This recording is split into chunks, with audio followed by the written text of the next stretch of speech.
എന്നെ ഇവിടെ നെഞ്ചത്ത് പിടിച്ചിട്ടാണ് ഒറ്റ തള്ളു തള്ളുന്നത്.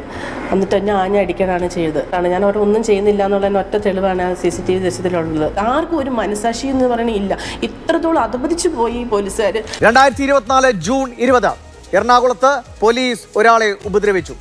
ഇത് കണ്ട ബെഞ്ചോ എന്ന മനുഷ്യൻ ഫോണിൽ അത് ചിത്രീകരിച്ചു. ശ്രദ്ധയിൽപ്പെട്ട പോലീസ് ബെഞ്ചോയെ കസ്റ്റഡിയിലെടുത്ത് എറണാകുളം നോർത്ത് സ്റ്റേഷനിലേക്ക് കൊണ്ടുവന്നു. ഇതറിഞ്ഞ് ബെഞ്ചോയുടെ ഭാര്യ ഷൈമോൾ ഓടി സ്റ്റേഷനിലേക്ക് എത്തി. അവിടെയുണ്ടായ തർക്കത്തിൽ CI പ്രതാപചന്ദ്രൻ ഷൈമോളുടെ മുഖത്തടിച്ചു. കയറി ചെല്ലുമ്പോൾ തന്നെ ഞാൻ ഹസ്ബൻഡിനെ അടിക്കുന്നത് കണ്ടത്.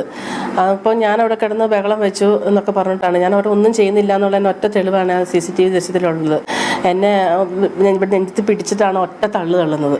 എന്നിട്ട് എന്നെ ആഞ്ഞടിക്കാനാണ് ചെയ്തത്. എന്നിട്ട് എല്ലാം നേരെ തിരിച്ച് പിറ്റേ ദിവസം മുതൽ എനിക്കെതിരെ കള്ളക്കേസുകളെല്ലാം ഇട്ട് ഞാനാണ് അവിടെ എന്നെ ഇത്രയും ഉപദ്രവിച്ചിട്ട് ഞാനാണ് കുഞ്ഞുങ്ങളെ അവിടെ സ്റ്റേഷനിൽ വലിച്ചെറിഞ്ഞു. ആ പോലീസുകാരനെ ഞാൻ അടിച്ചു, നെഞ്ചത്ത് മാന്തി വെച്ചു, ഡോറുകൾ തല്ലി തകർത്തു എന്നൊക്കെ പറഞ്ഞ് ഓരോ ന്യൂസുകളിലും പേപ്പറിലും ഒക്കെ കൊടുത്തിട്ടുണ്ടായിരുന്നു. ഞാൻ ആകെ സമൂഹത്തിൻ്റെ മുമ്പിലൊക്കെ ആകെ ഒരുപാട് വിഷമം അനുഭവിച്ചു ആ സമയത്ത്.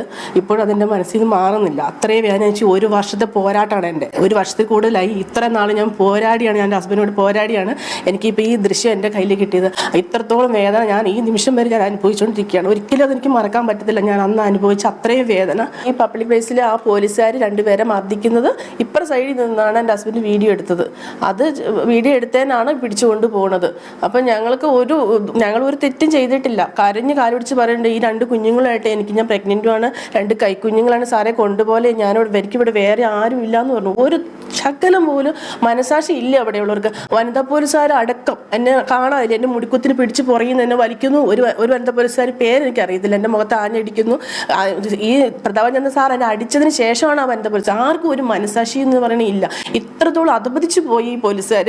നമുക്ക് നമ്മുടെ കൂടെ ഒരു സമാധാനമായിട്ട് എന്നോട് പറയും, ഞാൻ അത്രയും വിഷമം അനുഭവിച്ച് കയറി വരും, എന്താ സമാധാനമായിട്ട് ഇവിടെ ഇരിക്കുക എന്ന് പറഞ്ഞ് നമ്മളെ ഒരു ഉണ്ടാവുകയാണ്. എനിക്ക് ഇത്രയും വിഷമം ഉണ്ടായിരുന്നില്ല. അവിടെ ചെന്ന് കയറിയ പൊട്ടം ഞാൻ അത്രയും കൂട്ടം ചേർന്ന് എന്നെ ആക്രമിക്കുമായിരുന്നു.